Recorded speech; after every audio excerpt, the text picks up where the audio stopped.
but I'm going to have my phone sort of near at hand, just in case I'm not remembering everything. Because this week's just a little bit more complex than other things. So how many people didn't get to be here or watch the video from last week? Couple? 3? Okay, so the first thing we're going to do is start out with a little review. So you're alive. But please do ask questions because we're going to go kind of quickly through what took an hour and 15 minutes. Because we're gonna go a touch longer this week, I think. It's a little bit more complicated. Last week was just about individual work. And this week we're going to take that and apply it to relationships. So what does that look like when you're doing it in a context of a relationship? But we just started with, I'm not going to review the personal part, just a basic developmental information. So every child starts out with a complete self-focus. Really, babies can't even tell that mom is a different human. At about 2 months, we learn that, oh, there's an I and a thou, right? A mom is sort of separate from me. And as they keep developing and keep learning, they keep broadening their perspective. So, oh, there's people that aren't me, and they're actually important and have emotions and needs too. And then we kind of learn that there's a context, and that context matters. And we start behaving differently at school or at church or in the grocery store or whatever. And then that perspective broadens even more, and they start catching on to the fact that relationships take work. And it's different than I and my needs and you and your needs. Us has needs too. And they start to be able to do that. And then we're getting into like high school and junior high. They start to figure out that there's values, and that societal values and messages are all sort of intertwined in this. And as we get older, we grow up and we start broadening our perspective and go from a complete self-focus, which is normal for babies. If you're an adult and you're doing that, that's narcissism, that's not okay. But for a baby, it's just this broadening out process.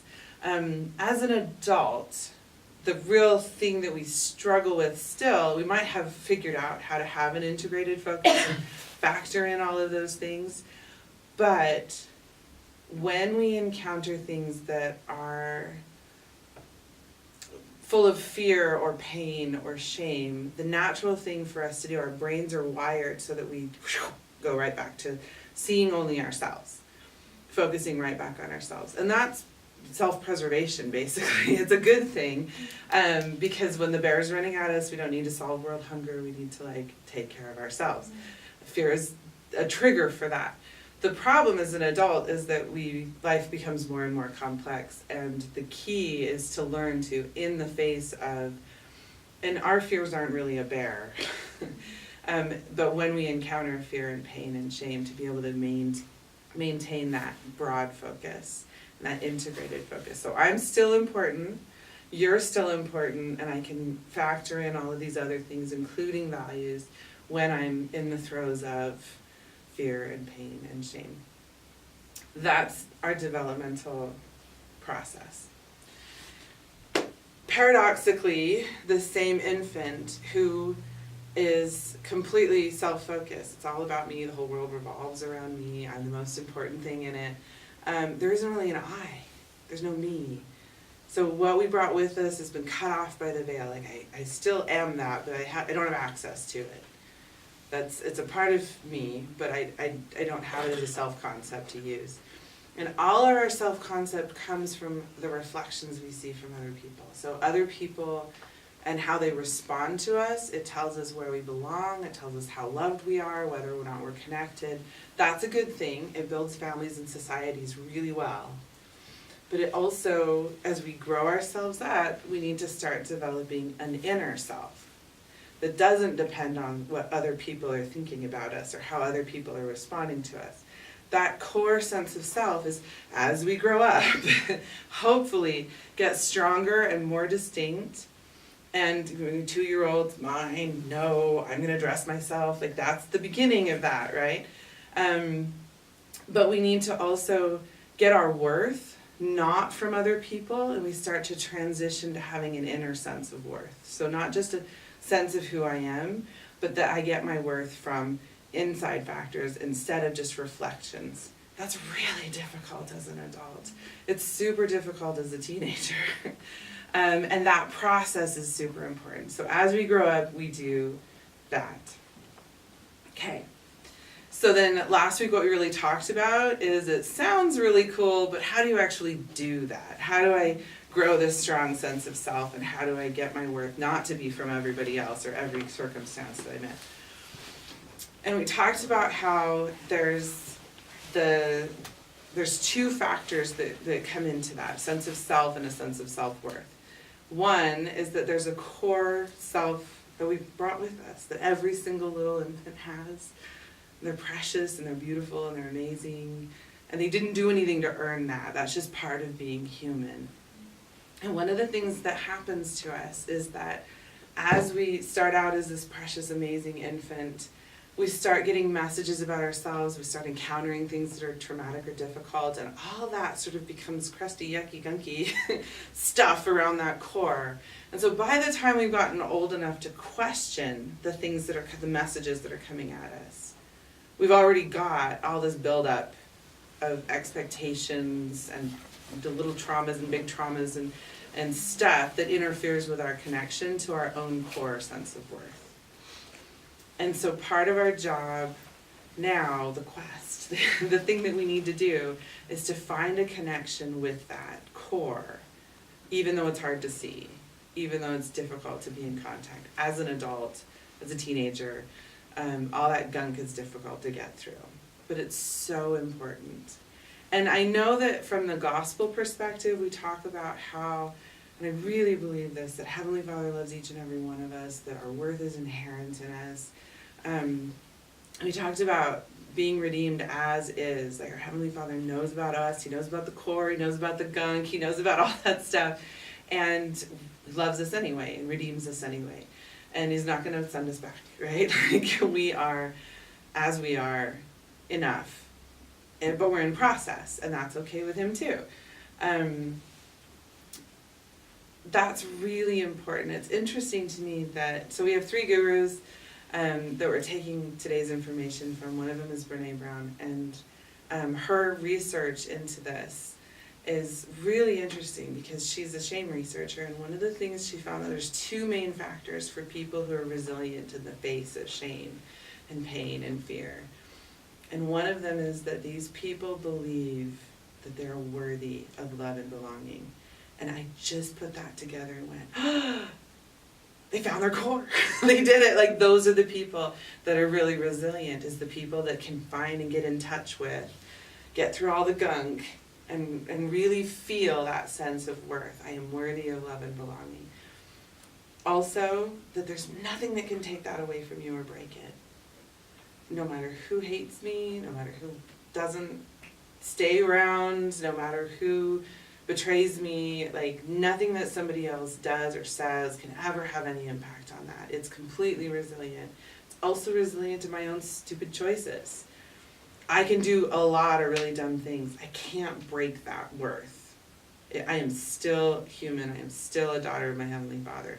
Nothing will change that. I can build up a whole lot of gunk around it through my choices. That absolutely can happen. And I can get so out of touch with it that I don't have access to it anymore. I can do that too, but I can't change it. It doesn't break.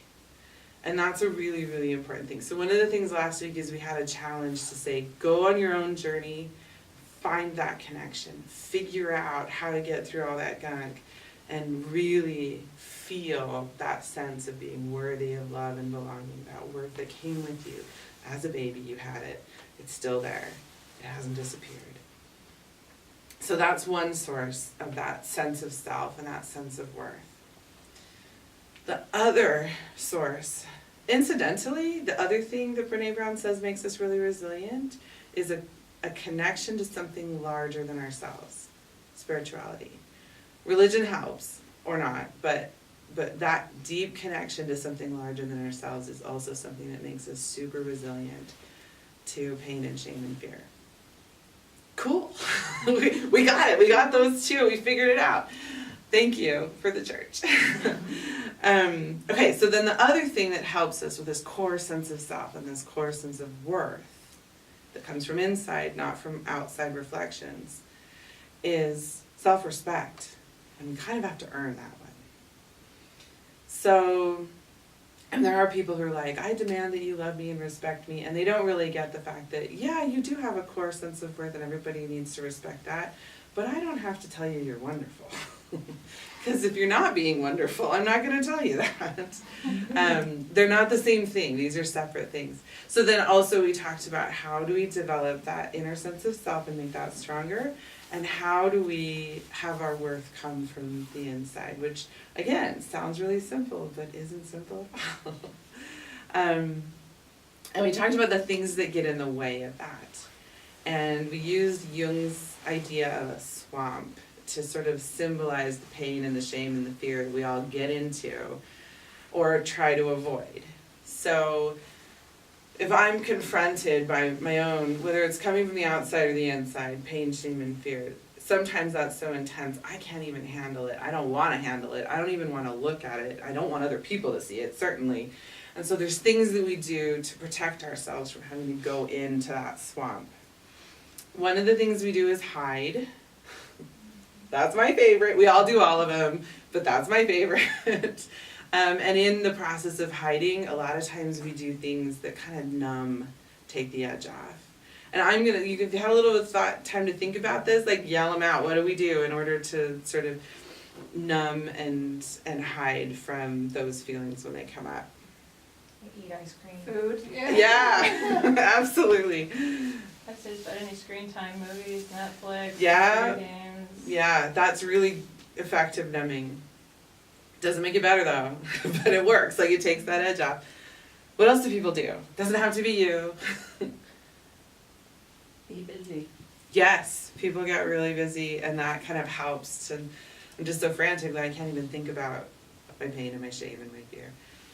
Any addiction, like alcohol or gambling or Yep. pornography or anything. Yeah, every single one of those are really effective, but not effective ways of, they take the edge off, but they don't solve the problem, right? They keep us out of the swamp instead of letting us face it and go into it. So we hide and we numb. Another way of handling that, there's no swamp, like don't look at the man behind the curtain, we perform. Okay, so we do things in a way that is beyond reproach in one way or another, or we do something that's spectacular and deserves praise, whatever, and that praise or that lack of anybody telling us we're not right, like that performing and that perfecting helps because we feel better, right? That also takes the edge off, but it also means that I don't have pain, shame, and fear to deal with, right? Like everything's fine, everything's great. So we perform and perfect, we hide, and then another thing that we all do in one way or another, some people more than others, is we take that shame and then we give it to somebody else, usually through anger. And sometimes we feel really justified about it too. Especially if they're the ones that sent it in our direction, we just give it right back. Okay, again, you're taking the edge off, feeling a little better, but we're not actually facing whatever it is, the pain or the shame or the fear that's popped up. Another thing that we need to watch out for is sometimes it's easier to kind of go into the pain or the shame or the fear, especially shame, and just hug it tightly to us and take up residence in the swamp. It becomes a part of who we are. I am shamed, and that if I cling to that, then I don't have to move through it. And then everybody has to treat me really nicely, like forever, because I am fill in the blank, right? Like, that isn't actually really pleasant either. Who wants to live in there, right? But sometimes we do it because it's so scary to face it and to move towards it, whatever it is. And so one of the things that we need to do if we want to be able to develop that strong core sense of self, and we want to be able to have real sense of self-worth and respect, is go through pain and shame and fear. And part of that is having the courage to hold up the mirror and look at ourselves and see the good parts and the bad parts together. That takes courage, because a lot of us, I don't want to. Like, that's not comfortable. Or like, I thought I had a good image of me, but it turns out it was like a self-portrait, not a mirror, right? Like, I made myself look a little better than I was, and I realized that. It takes courage to look into that mirror and see something that we don't expect or don't want to see. Usually the pain and the shame and the fear bring up something like that. So it takes courage to step into that swamp. It also takes compassion. We're all human. So far. None of us is perfect. One of the things that occurred to me, the way to put it, is that we are here for a test. But it's not a performance test. It's one of those tests where you get to like try and fail a lot and then try again and fail some more, and then slowly and slowly you're sort of tested as you learn. And then that's the test, not the test where you show up and you do your best and then like you failed. That's what I feel like I'm doing. But that's not the kind of test that mortality really is. God set it up differently. So compassion acknowledges that. When I have compassion for myself, I can say, you know what? I'm learning. That's part of being human. That's okay. It means I fall down a lot. That's okay too. It doesn't feel okay. I don't like it. But also compassion, not the like, oh, poor you. I'm just going to help you, poor thing down there. Like, we can't treat ourselves like that. We can't treat other people like that. That's not real compassion. It's between equals. And we talked about the weather in your head, and that it's, if you're going to do something courageous and if we're going to grow, then the weather in your head can't be hostile. You can't have, like, when storms come, you can't also be like zapping yourself, right, with lightning and saying, you start, okay, I'm going to be courageous, I'm going to face up to fill in the blank thing that scares me, and you're like, well, who do you think you are? Like, who can work under those conditions when there's always some voice in your head that's like kicking you when you're down? So that's a skill that everybody can learn, is to modulate the weather in your own head, and when storms come and things start to pick up, is to take the lightning bolt guy and put him away and start to be compassionate, calm things down. That's a really important skill to learn. So we talked about that, courage, compassion, and then the connection. And connection means that I reach out and I grab a hold of somebody. Either it's somebody who's going to do a good job of being supportive and compassionate and have courage with me. Not somebody who's going to be like, oh, you are so bright, everything. Like, that's not that same person. Somebody who's also going to say, you know what? I get that. Looking in the mirror is hard, and I can see that about you, and I'm with you on facing that. That's different. But that's also something that's really important, because that connection, when we speak fear, when we speak pain, and when we speak shame, it takes a lot of the power out of it. And it has a lot less power to control our lives. And so having that connection, even if, and I don't want this to come out of my mouth, but this is how it comes out of my mouth. Even if it's just your Heavenly Father. Take the word just out. Even if the only person that you have to connect with, to hold on to, as we walk through that fear and pain and shame or whatever, facing up to it, is hopefully it's your heavenly parents and your older brother, right? And they'll be with you. And if there's another person involved, that's great. But talking it out, that fear and that pain and that shame, and really owning it with somebody else, is a very powerful, powerful thing to be able to do. So, when we go through that, looking through the mirror, having the courage, compassion, and connection to go into whatever that scary thing is, talk about it, admit it, deal with it, and think about, what do I need to do differently to be able to move through that feeling and be able to come out on the other side a stronger, better person. The thing that keeps recurring in my head is integrity for me. Is, did I bring the best version of myself to this situation? I have to deal with those big emotions before I can do that, because fear shuts you down. Shame also. Pain definitely makes me selfish. Okay, and I can't bring the best version of myself unless I can handle those things. So I have to have that courage and compassion and connection with and for myself to be able to do that. And when I can do that and go through that on the other side, I can have integrity. I can bring the best version of myself to whatever situation I'm in. And that builds me up as a human being. I get to be more of a person, right? And I have more courage, and I have more compassion, and I have more capacity for connection. And those are the real benefits. But also, I have more sense of respect for myself. And I gain that sense of internal worth. Okay, so that's what we talked about last time. And do we have the little handouts? Did somebody bring those? I forgot those, but I have these. You got those. Well, you can give people those. Those are great. That's a little depiction of that sense of core worth with all the gunk around it. And on the back, it's a little merchandise tag. You can have a thing that reminds you that you are redeemed as is, with all your flaws. Oh, you have one. Can I borrow it and I'll give it back? Yeah. I didn't bring mine. Yeah, Can I share one more thing? definitely. When you keep saying compassion, you talk about the right kind of compassion. The word that keeps coming to my mind is compassion to action. Yes. That it's the type of compassion that promotes action, that encourages you to move through forward and not just sit and stay where you are. Yeah. When you talk about the right kind of compassion, just keep talking. Definitely, definitely. Yeah, and all of these things sort of are self-motivating, right? Like the hopefully we're moved to action. I'm going to use this a couple times. I'll give you back at the end. So then we ended last time with this, and it can be emailed out to people too, or you can come to Relief Society. I'm sure somebody can bring it. But it talks about letting go of, so the people who are really resilient to pain, shame, and fear have let go of some of these things. I'll just read a few of them.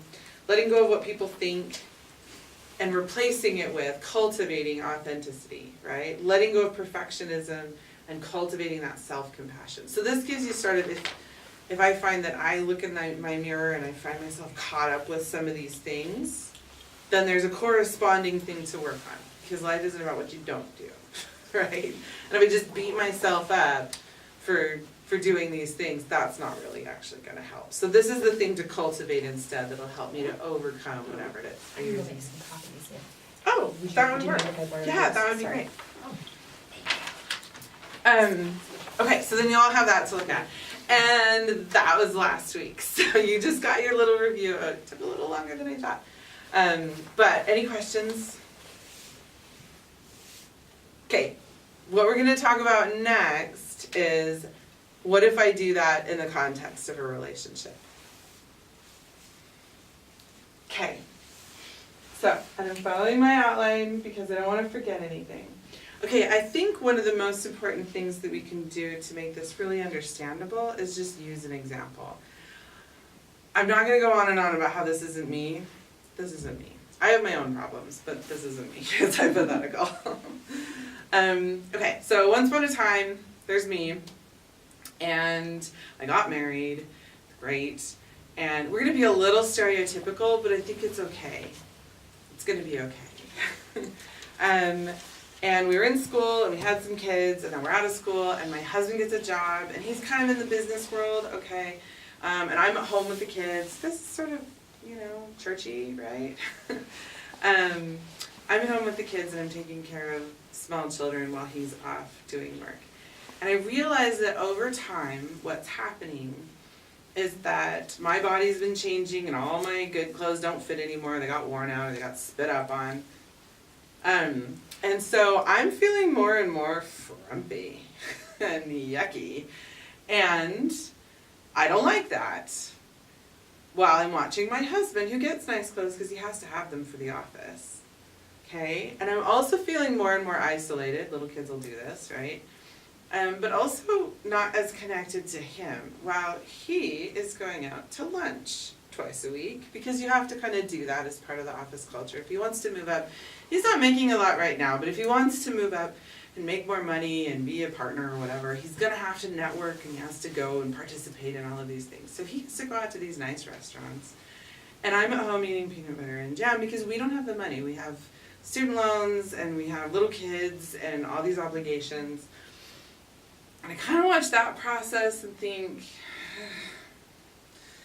I really don't feel good about myself, and that's not really fair. But then he's also having these experiences, like he goes on little conference trips, and he has business trips and things that he does. He gets to go meet new people and do interesting things. People applaud for him when he gives a presentation. They think he's amazing. Nobody applauds. They actually are just harsh. Like, little kids are so narcissistic, right? Like, I can't even believe you're the worst mom ever. You know, and I'm dealing with that and getting spit up on. Like, I'm really having trouble feeling good about myself. This is actually normal. Well, he is not having that same experience. But also, we're not spending as much time together. He's getting more and more busy. Kids are interfering with everything. I can't even get sleep, all that sort of thing. So I don't feel good about myself. I don't feel connected to him. So then I start hinting. 'Cause that's so he comes home and he says, I need a new suit. I have this presentation I'm gonna give. I'm like, oh, okay, yeah, and maybe I could have something new too. He's not doing his job. His job is to be like, yes, let's buy you some clothes. Like, you deserve it. I want that. That's what I want from him, and that's not what I'm getting. So, and I'm still hinting, and he's like, oh, I went out to lunch with John, and we went to this new restaurant, and it was really good. He's just telling me about his day. He's not, like, being obnoxious about it. I'm like, oh, maybe someday you could take me out to lunch. Once. Maybe. A little bit. Yeah, well, I don't know. Yeah, right? Like, he's caught up in what he's doing. And so, over time, I realize I can't rely on him. I can't rely on him to give me this stuff. If I want to feel good about myself, I have to make that happen. And if I want things to be fair, I'm going to have to stand up for myself. So what I do, and is that untrue? No, I haven't said anything untrue. I'm not lying to myself about anything at this point, right? So what I do is I say, well, fine. Okay, if I want to feel good about myself, I can't be the front monster. I'm going to have to get myself some new clothes. And if I'm going to not be lonely anymore, I got to go out with my girlfriends. And you know what? Fair's fair. I look at our budget and I see what we're spending on his lunches and what we're spending on his clothes. And the office pays for the trips, but what we're spending on little things having to do with that. And I take that exact amount and I spend it on myself. Fair's fair. And you know what? Everybody is happy. He's like, yeah, you look good. Thank you. Finally, right? Like, I get some attention here. And my girlfriends are like, we see so much more of you. Hooray! Like, yes, we'd love to go out to eat and have lunches together. And yeah, get a babysitter and we'll go and do a girls' night. And I'm feeling good about myself because I have new clothes. I have more confidence. So it totally worked.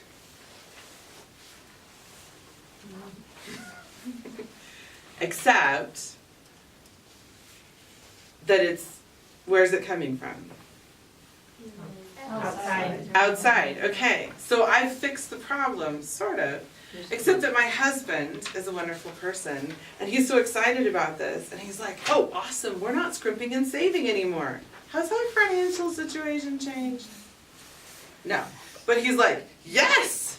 Because all the guys at work, they have motorcycles, and I think I would be able to participate more in a lot of the things that they're doing if I got a motorcycle too, and then we could go motorcycling together, and then the boss loves motorcycles, and I really think that that's an important thing. Since we're not scrimping and saving anymore, I'm gonna get a motorcycle. He's like, yeah. Well, if he gets a motorcycle, okay, so what do I get?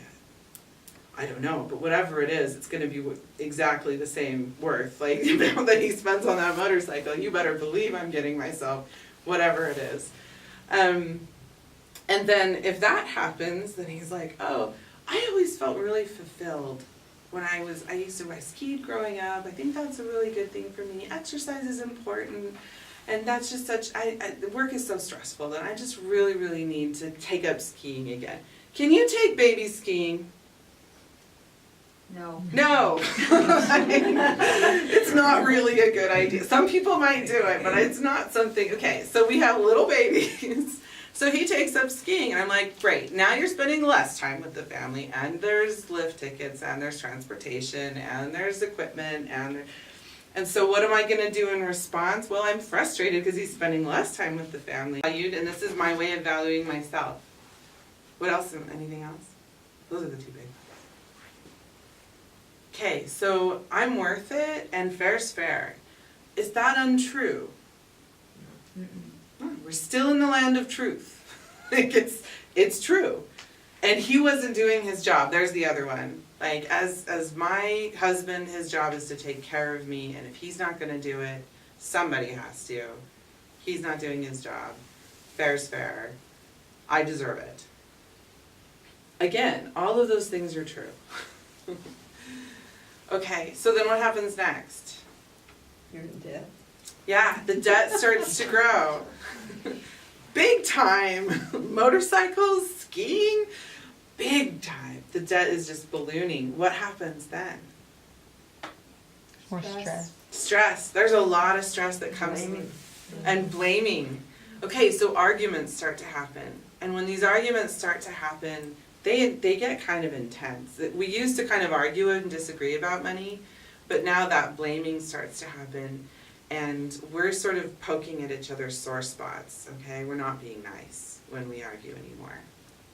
So now we get to pause the story. This is a great story. I just feel so uplifted. We get to pause the story and talk a little bit about gridlock. So, John Gottman, we've heard of him, most of us. It's okay if you haven't. He's a marriage researcher. And this is what happened. We talked about it a little bit last time. So, therapists, when they saw this happening, okay, two people arguing a lot, not being nice to each other, they used to look at that and say, you guys are bad problem solvers. Not only that, you're kind of bad communicators. Let's teach you some skills. And so they would work on problem solving skills, and they would work on communication skills. And okay, there's a certain amount of usefulness in that. John Gottman came into that, and he did a bunch of research, and he realized that the people who have really good relationships aren't spectacular communicators. That's not what makes the difference. In fact, a lot of them make a lot of mistakes. But what the difference is, people, he said a house, like there's a roof, and there's the middle, and then there's a foundation. So the middle of the house is that communication, that everyday back and forth, and that problem solving, and all that stuff that we do to make stuff work, right? Underneath that is the foundation, and that's friendship. That when those things that you think of as a friendship, trust and having each other's best interest at heart, getting to know each other really well, fondness, admiration, kindness, spending time together, all those things that make up a friendship, when that's in place, the communication happens. And when you make a mistake, there's a way to repair. When none of that's in place, so when we don't have that trust, or we don't have that fondness and admiration, or we don't really know each other very well anymore, or at all, or we never did, that lack of foundation makes communication really, really difficult, and repair almost impossible. You could think of that, like if I met somebody and I thought they were out to get me, and I didn't know them very well, like how well are we really going to be able to solve a problem? Well, same thing with a spouse, right? So that foundation is what he really added to the conversation. He said, work there first, and then your communication will get better. And then there's some ideas about communicating more easily and repairing more easily. And then he said that the top of this house, the roof, is shared values, hopes, and aspirations. That acts as a protector. So when the storms come and your relationship is in the midst of some kind of difficulty, that shared value, that hope and that aspiration that is shared between the two of you, that's something you can hold on to. And if you can go back to that and reinforce that, it acts as a roof, as a protection for the relationship. Gridlock, according to John Gottman, is when you have values that are not shared. So you can't expect that everybody's going to think exactly the same way in a relationship. And so what happens is that two people come into a situation and they have something that they believe strongly or that they feel is true, or that they want, that isn't compatible. And I'll give you an example. So, and I'm kind of going to be stereotypical, sorry about that, but it's just so clear when you do it this way. So here's Mr. Jones, whatever, Mr. Garcia, it doesn't matter. He had kind of a rough background, a difficult childhood. They weren't financially doing very well, lots of problems. They got evicted from their house a few times. There's some times when he had oatmeal for breakfast, lunch, and dinner. Like, he had that kind of a childhood. And so when he looks at anything having to do with money, he sees safety. Money in the bank equals, I'm not going to have that experience happen to me ever again. Safety. Mrs. Jones, when she thinks about money, she thinks about connection with other people, generosity. She's there for people when they need her, and she gives very generous gifts. This is her way of showing love and of having a connection that's strong with other people. These two people get married. Are they ever going to be able to just agree about money? According to John Gottman, they're going to be in gridlock basically forever. So they're going to have to get really good at resolving that, compromising, listening to each other, and coming to some kind of an agreement every single month when they talk about the budget. And it's going to come up every month. It's going to be hardish every month until you get really good at handling it. Because nobody gives anybody a makeover. Like, even in the church, if they were starting to quote scripture and conference talks at each other, who's right? They're both right. Yeah. Like, yes, we want to be frugal and be careful about money. Yes, we want to be generous. Like, those are both really good attributes to have. So there's no way to really resolve it in John Gottman's world. So you're just got to get good at handling it. Well, that's fine. If it works. That's gridlock. Okay, enter David Schnarch, who is one of our other gurus for tonight and last time. He says that that's all fine and good, except there's a problem. Underneath that foundation, in the bedrock, you absolutely have to have two human beings who can hold on to themselves and who are maturing, meaning on those continuum that we talked about, they're working towards having an integrated focus instead of a self-focus, which means you have to be able to handle fear and pain and shame that sends you into this self-focus thing. If we can't learn to do that, then you're going to have a problem with the house, right? The bedrock underneath. This is important. But also that we have to be able to grow ourselves up and not have a reflected sense of self. Because that reflected sense of self, relying on somebody else to feel good about myself, that messes with everybody's heads and makes it impossible for me to do this marital friendship thing well. Okay? That's his theory, and we can see it applied in this situation. So say they've been working it out and there's gridlock, but actually, let's take it to the next level. So Mr. Jones has so much fear associated, and probably pain and shame too, with his experiences growing up, that the moment I say to him, could you just at least consider your wife's point of view? He can't. Those emotions are so strong that they go through the roof. He's completely looking at inside of himself, like his own perspective is the only possible way to do things.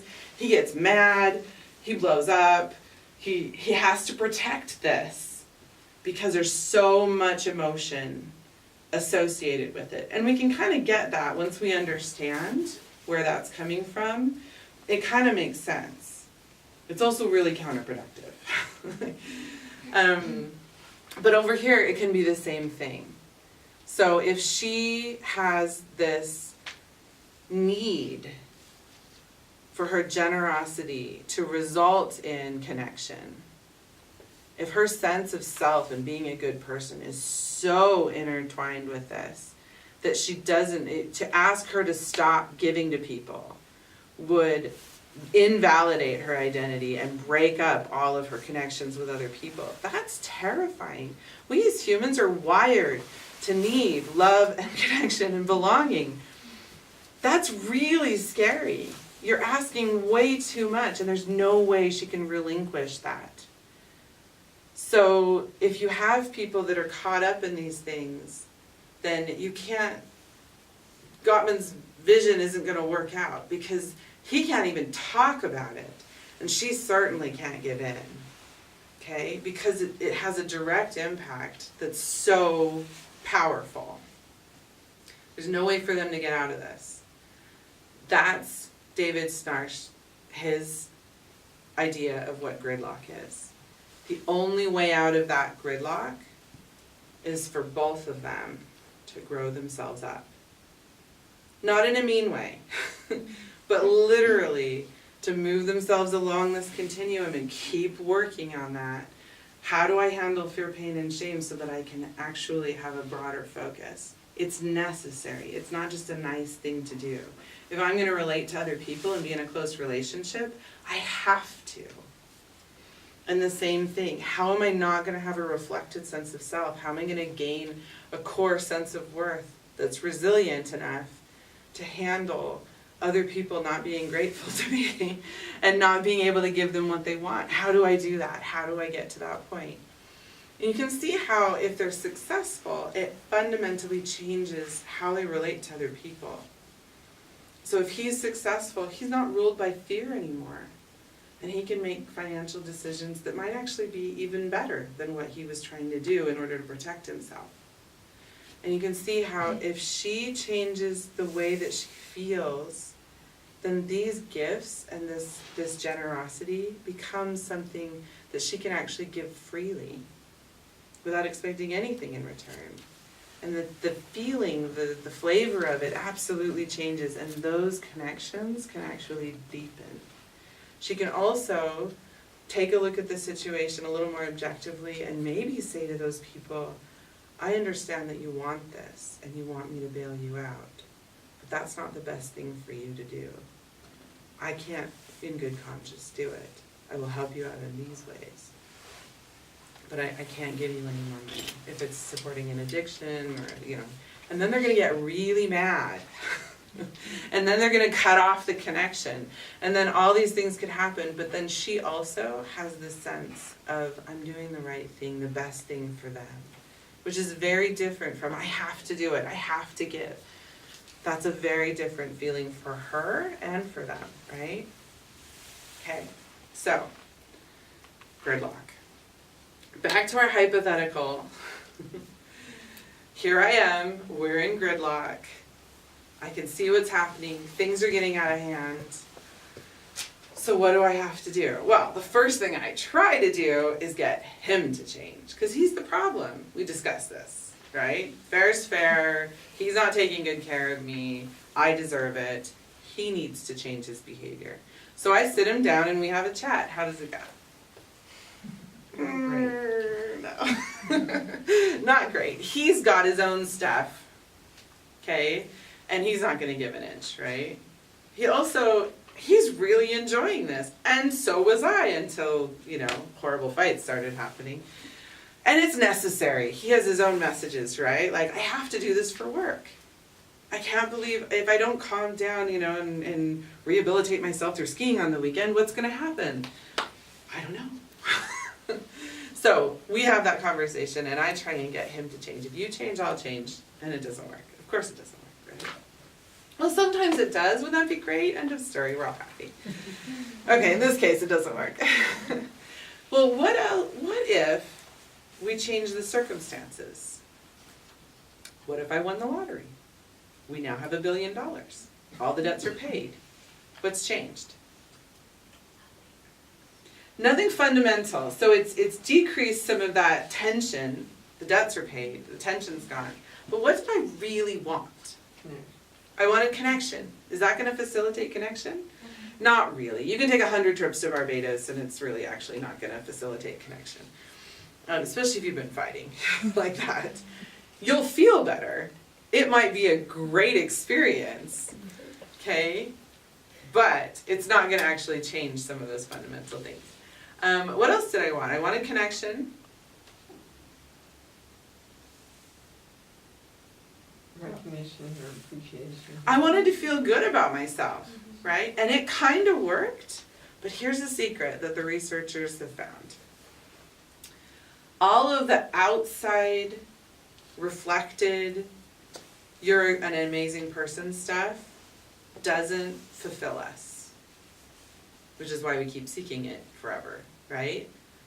If you're gonna actually feel strong in your sense of self-worth, no amount, I could have the most adoring husband, I could have 1,000,000 fans, I could be surrounded by people who think I'm amazing and tell me every single day how amazing I am, and it still wouldn't satisfy. Now sometimes we don't know that because if I've never experienced the internal one, then it feels like it satisfies, but it doesn't satisfy you for very long. Like you always have to seek more of it. I have to be better, I have to be more, I have to be better than somebody else, whatever it is. So according to the research, that's not actually gonna work. So I didn't actually solve my self-worth problem, even though I do feel better. It's not the same. Okay, well, so changing him didn't work. Changing the circumstances isn't gonna solve the problem. What have I got left? Yourself. I have to look in the mirror. I have to go through this stupid swamp. I don't want to. So we avoid this. Remember we talked about all the things that we do to avoid, like we perfect, we hide, we put it on somebody else, like all that stuff. I have to probably go through every single one of those multiple times before I'm willing to go, fine. I have to look in that mirror. I can't change him. The circumstances aren't going to solve it. The only thing I can do is change me. I'm going to have to stand for myself,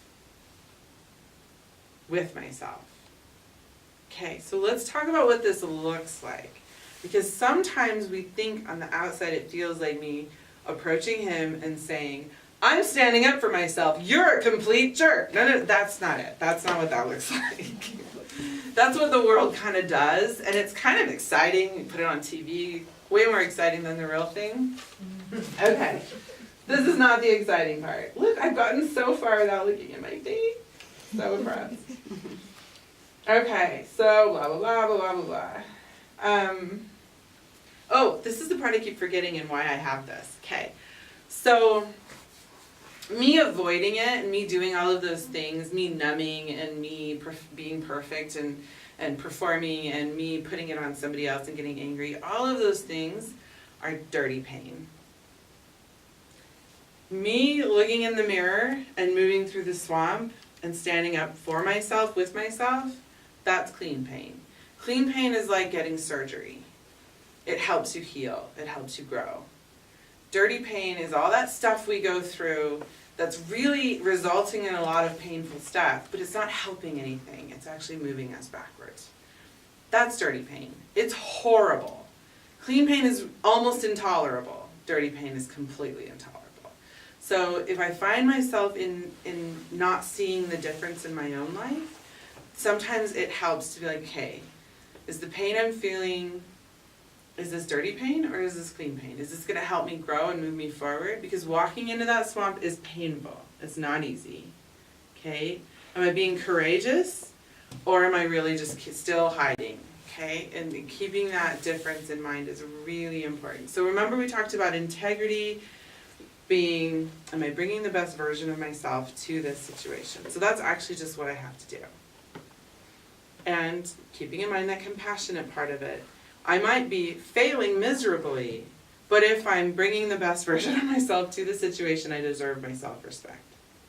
Okay? I'm having courage, even though I'm falling down. That deserves self-respect. Okay? So this is what I'm working on, is that kind of self-respect, that my self-worth is tied to that. Great. Okay, so I look in the mirror, and I'm taking a stand for myself. I realized two things. So in my example, I realize the way I'm behaving makes me feel horrible. That's really, really a keen insight.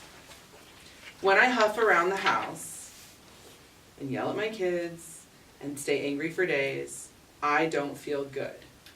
That was the whole point, was to figure out how to feel good, and I don't feel good. I don't want to live like that. This is a really powerful statement.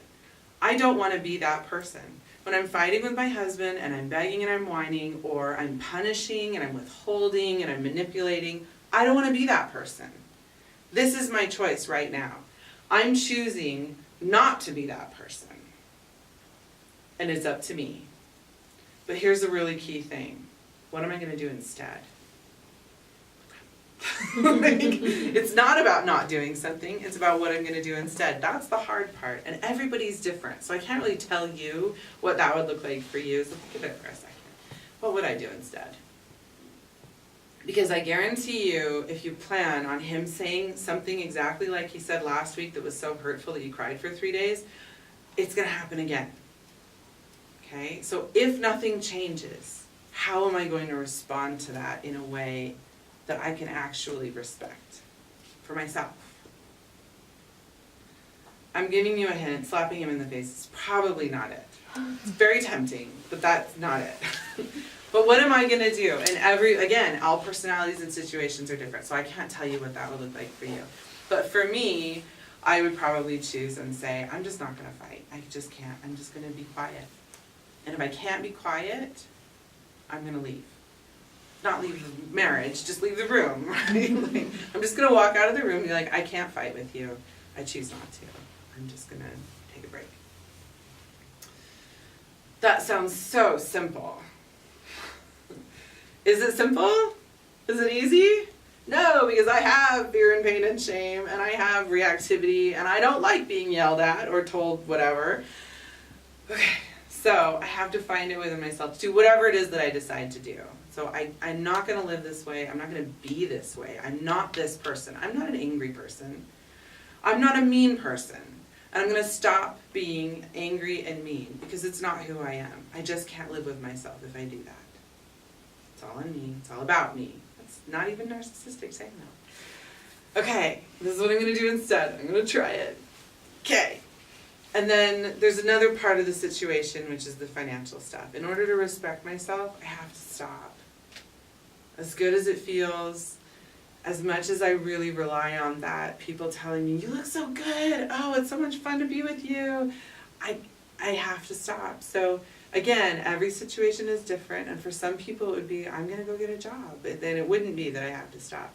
For me, that's probably what it would be, is I would just choose, okay, in order to respect myself, considering that what's going to happen to our family if we keep doing this, I have to just stop spending the money. Okay.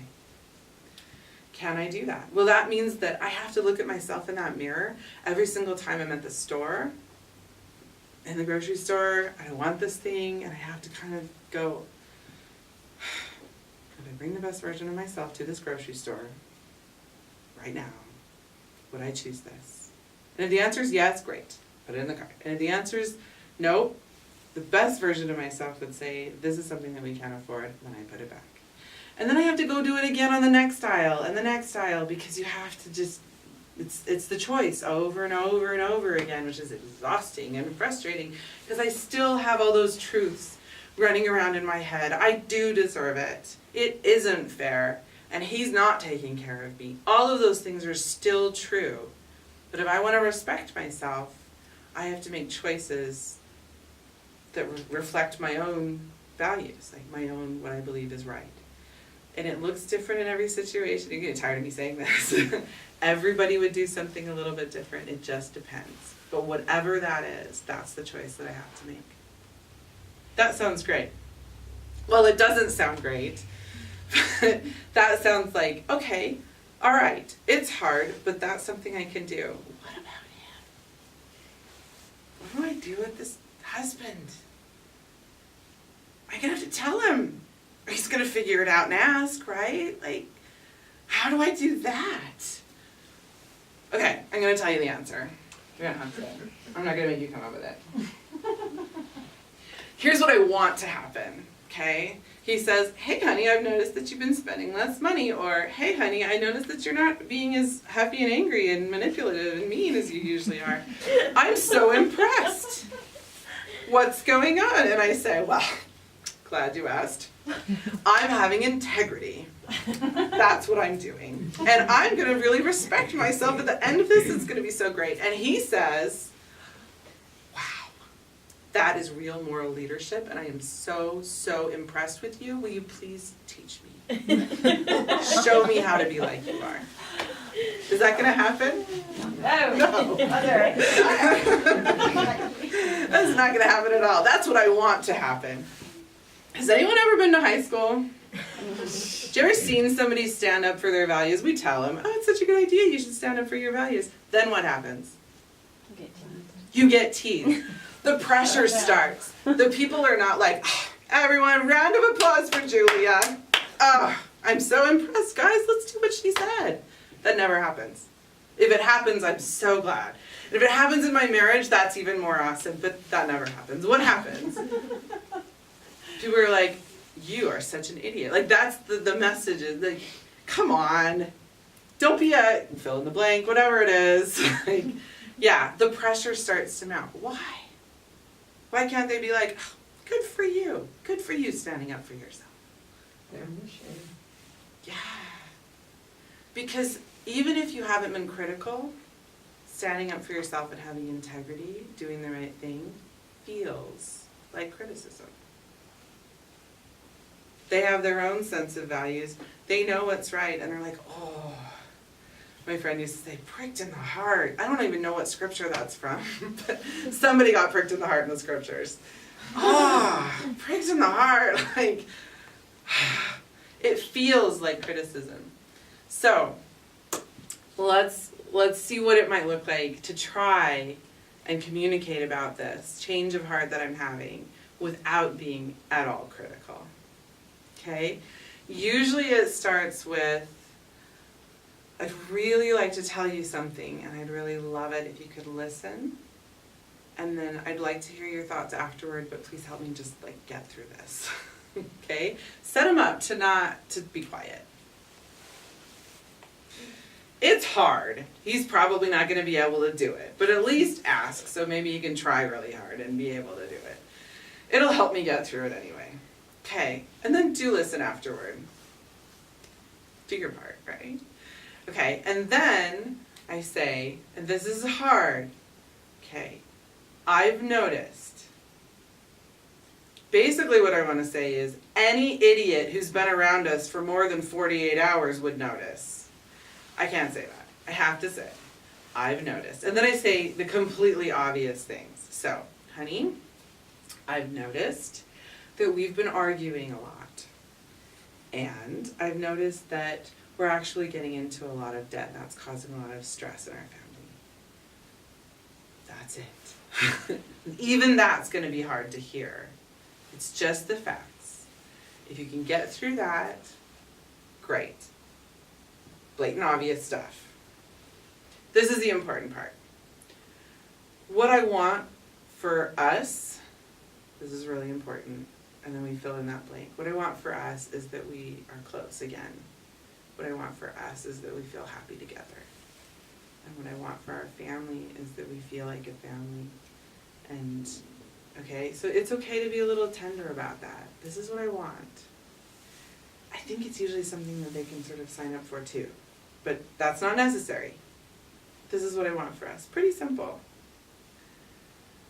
What I want for me is, I don't really like the way that I've been responding to things. I want to be a lot less reactive. I want to be able to not be a mean person, not be an angry person. Okay, we're still haven't said a word about him, right? This is very good. What I want for us, what I want for me, this is what I'm going to do. So I'm choosing not to argue anymore.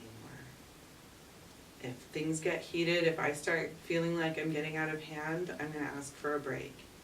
Or I'm just going to try and calm myself down and be very quiet. Again, I haven't said anything about him.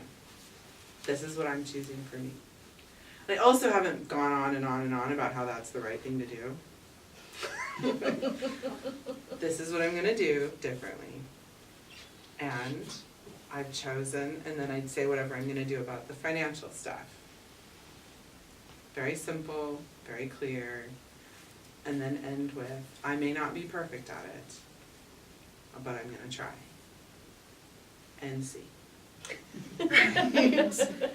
At this point, all of us are going to be tempted, especially me, to be like, but you're okay. Because I know he's not going to feel okay, so I want to make him feel better. Don't do that. That's not helpful.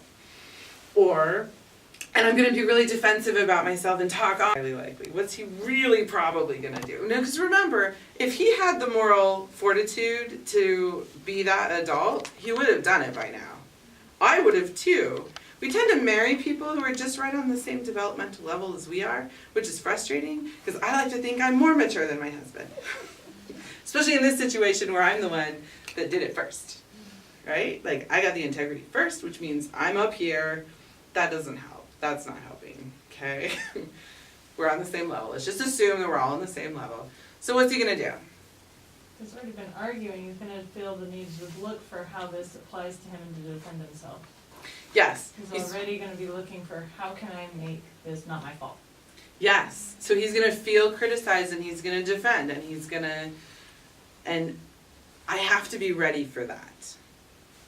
Okay? Even if he doesn't do that, doing something like this feels very controlling to the other person. I'll tell a little story. I was telling my mom I was going to come and talk about this, and she was like, I did that. And I was like, oh, really? This is cool. Like, adult, my mom and me, right? And she said, it took me years to get to the point where I could do this. But in growing up, both your dad and I thought that we had to agree on everything. And it took me years to figure out that usually I was the one who agreed with him, and that I didn't have to do that. And I had to work on myself to get to the point where I could stand up for myself and say, I can have a different opinion. That seems so obvious, but it's not, right? I can have a different opinion. Well, then they're in a situation, she didn't like notify him that she was going to do this, like that she had this new idea about marriage. And so they're in a situation and she's not agreeing with him. He's getting madder and madder and madder. He's more and more angry. And finally she says, I don't have to agree with you. I can have my own opinion and that's fine. And he blew it. Like, he reacted so angry. And she said, I felt so good saying it that I wanted to laugh, which is definitely not the thing. But I understood some of what he was going through. This is really insightful, like when you're in the middle of it. Because what she had just done is unilaterally, which means without regard to anybody else, her own decision, she had changed the dynamics of their relationship. Usually when you do that, you ask permission. You approach them and you say, hey, I have this new idea and I think that our relationship should change, and then you have a conversation and you come to terms, right? This doesn't do that, because you kind of tried it, it didn't work. But this doesn't do that at all. So as soon as I stand up and say, I'm not arguing with you anymore, even though you would think he would be like, phew, arguing wasn't fun. That's not the reaction. It feels very controlling, because what did I just do? I just flipped our relationship dynamic on its head without consulting him. And so he feels controlled. He feels manipulated. So I need to be aware of that possibility, and I need to be okay with whatever that reaction is. Now, he doesn't need to be abusive, right? But I need to be aware that, like, so my mom said, let him have a moment to be angry, a couple moments, maybe a week. Like, he got to deal with that. She gave him some space. The other thing she realized, as we talked about it, is that she had had years of preparation. She had been looking in that mirror and she had been doing that work and she'd been dealing with her own stuff that was all around the issue, and she was getting to the end of that journey. And her doing that started the journey for him, also without his permission. Okay, so what her doing that sent him into this thing where he has to look in his own mirror if he wants to stay in the relationship, right? Like, things are going to change, I got to figure this out, and why am I so angry? And then he has to deal with all of that. Like, wait, why? My wife just said she's not arguing with me. Why am I blowing my top? Like, that is crazy. He's not really going to think that for a while. The other thing that you have to look out for, and that in this hypothetical situation I'm terrified of, is that me doing the right thing does not mean that he's going to do the right thing. Me growing myself up does not mean that he's going to grow himself up. So this gives him an opportunity to look in the mirror. It's no guarantee that he will. Some people can't handle it. And when they're faced with that dilemma, they walk away. Instead of facing my fear and my pain and my shame around whatever issue it is, I'm going to walk away. That could happen. It does happen. It's not most of the time, but it absolutely does happen. The other thing that could happen is that when we're in this kind of situation and that tension rises, because remember, I didn't relieve the tension. I didn't say, oh, but you're fine, you're going to be okay, like, not my job. That tension rises and it forces that look in the mirror for him. He might let the very worst part of himself come out. So he might be like, oh, great, you're going to stop spending money twice as much for me, and then go crazy. That could happen. Okay, I have no way to control that. It might have some really intense consequences, but I really can't control that. Somebody feeling released from an obligation might react that way. So again, that's a little scary on my part. Kind of terrifying, actually. Because what if he does? I don't know. What if he never looks in that mirror? I don't know. But what are the benefits that I'm going to get? So we have this conversation, we do this thing, he goes into whatever his deal is, and he has to go through his own swamp and grow himself up in one way or another. I give him the space to do that, but before he does anything, what am I going to learn and benefit?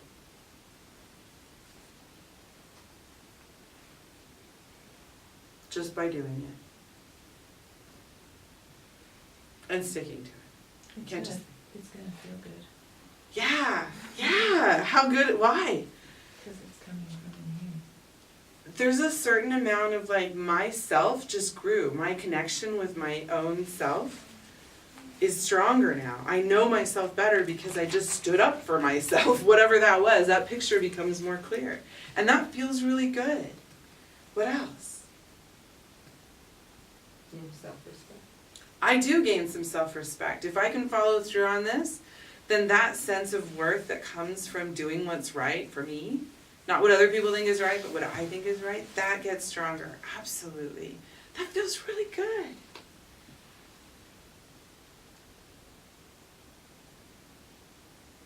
I am literally becoming more than I was with those two things. I am growing myself, not just growing myself up and becoming more mature. I am more than I was. That's pretty amazing. That's why we're here, right? That's what mortality is all about. There's also, my mom was really clear about this. I was going on and on about like, and you feel peace. Like you really can feel this sense of peace when that happens. She's like, I didn't feel peace. I felt freedom. And she had this look on her face that I wish you could see. When we have, where's my handout? When we do all of these things, there's a reason that says letting go of. Each of these things is a kind of a burden. Busyness, perfectionism, fear of the dark, scarcity, like fearing things, all of those are burdens. And when we go through this process individually, even in the context of a relationship, we gain freedom. It's not that I don't care what you think. People who don't care what other people think are sociopaths. Don't get there. It's that I appreciate what you think and it's important to me, but my inner self is strong enough to withstand whatever that is. If it's good or bad, it doesn't change who I am. I'm not dependent on it. There's a freedom in that, and a peace, and a confidence. You would think the process of looking in that mirror and seeing your real self would not bring confidence.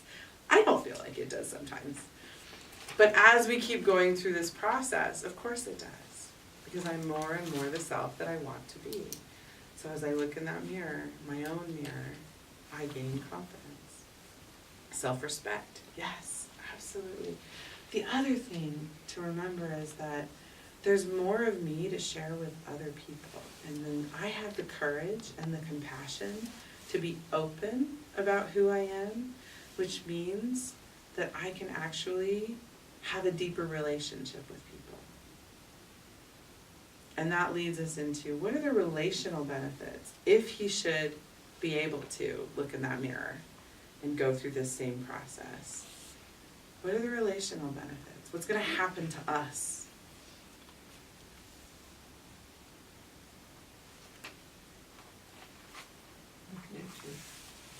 Yeah, there's more of him to connect with me too.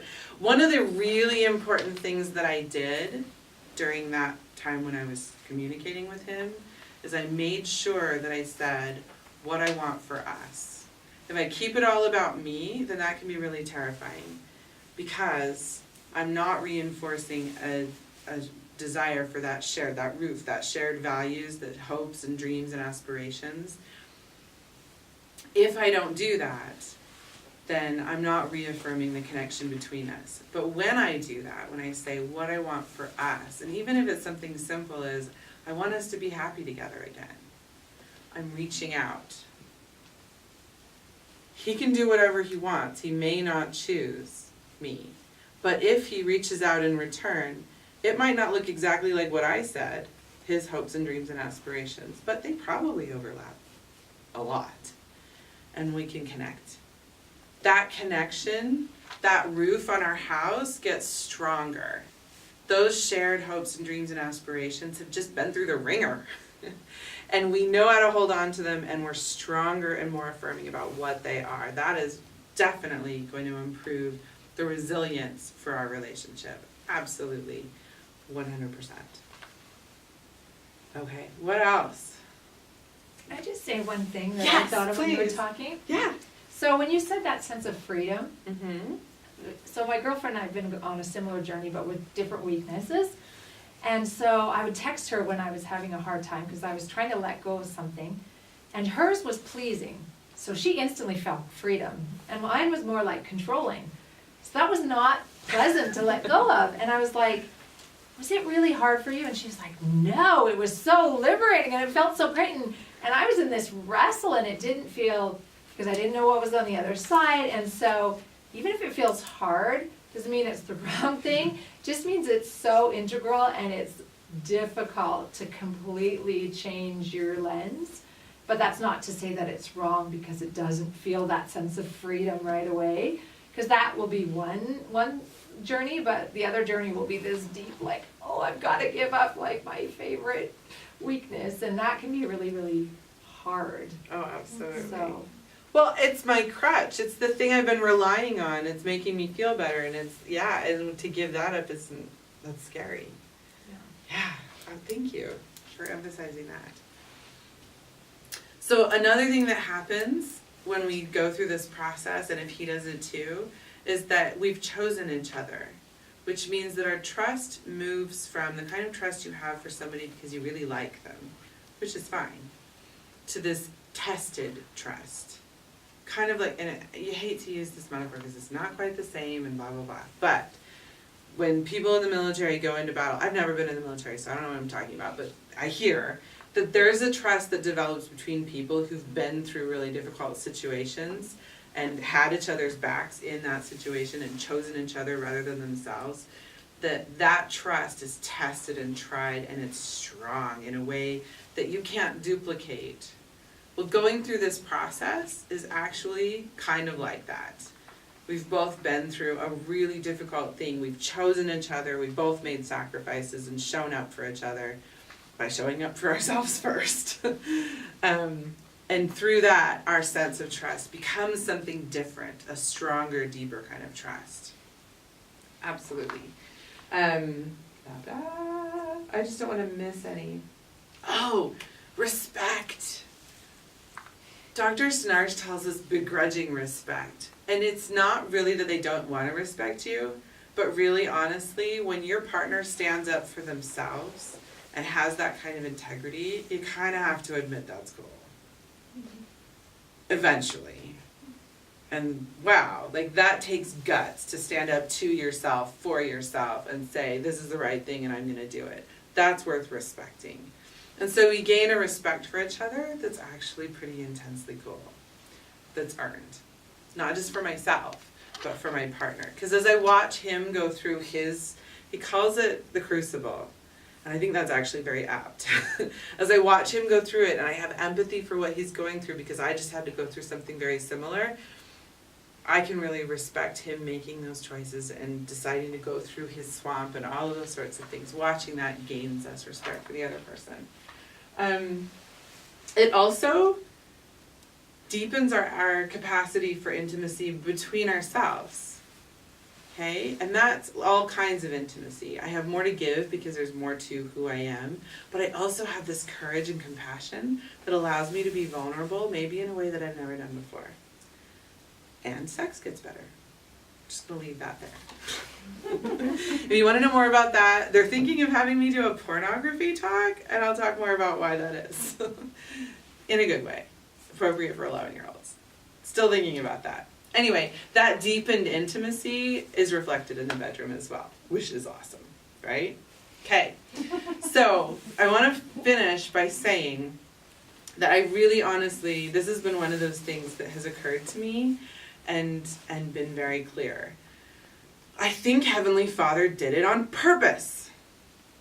I'm pretty sure that the reason Heavenly Father organizes us into families, Dr. Snarsh, I can't pronounce his name, says that marriage is a people-growing machine. That when we get into a marriage, we have to expect to bump up against these things, that gridlock will happen. No matter who you're with, no matter how mature you are, gridlock will happen. And he talks about it happening for him, and he teaches this stuff, right? And he talks about being really angry at his wife when she's having integrity. And he talks about all these experiences are just really normal. It's part of what it means to be in a marriage. And because of that, we also go through these, when we're close to another human being like that, that connection means that we will get into situations where we have to grow up or walk away. Those are our choices. And that's completely normal. That's part of what marriage does. And part of me was like, God did that on purpose. What that means is that if I'm in a situation where there is gridlock or that I am having to grow myself up, most of us feel like we're failing. Most of us feel like we did something wrong. Marriage isn't supposed to be like that. I'm here to tell you that not only is marriage exactly like that, you're not failing, this is normal, but also, I'm pretty sure Heavenly Father set it up that way on purpose so that we can do our best growing in the context of our most important relationships, and those benefits can accrue over time and really become eternal marriages and eternal parent-child relationships. Those close relationships make us grow. And the benefits that we get from growth in that context set us up to be able to be like God is, to be able to be celestial in the way that we do things. But it requires courage, compassion, connection, and integrity. Bringing the best version of myself to whatever situation that I'm in. Any questions? No, it was like, good, okay. Thank you. This is yours. I'm gonna, Really seriously, guys, any questions, anything you're thinking about or anything you wanted to share that you didn't get to because I just kept talking the whole time? Was your hand up? Can I say one thing? Yeah, absolutely. I think what you said about your mom was spot on. You said that she had been working to this point for many years, and I think when we have this awakening, we're like, our partner should be having the awakening at the exact same time, and we're kind of like, why aren't you as elevated as I am now that I've had this illuminating moment? And we have to realize, like, we're on our journeys, and they might not be at the same place at the same time, so we shouldn't be disappointed if they haven't listened to all the podcasts that we have, or like read all the wonderful self-help books that we have, because they're on their journey, but it just might be different than ours, and that's okay. And even just us benefiting ourselves will contribute to the overall well-being of our marriage. Well, and that's one of the things is giving them space and time to do it. That's really hard. It's really hard. Especially, the other thing that people do, by the way, is collapse. So some people tantrum And you get lots of anger and lots of criticism and like, I can't believe you're, and blah, blah, blah, blah, like my dad going through the roof and whatever. Some people don't. Some people just completely fall apart. And that's their way of taking control back of the situation.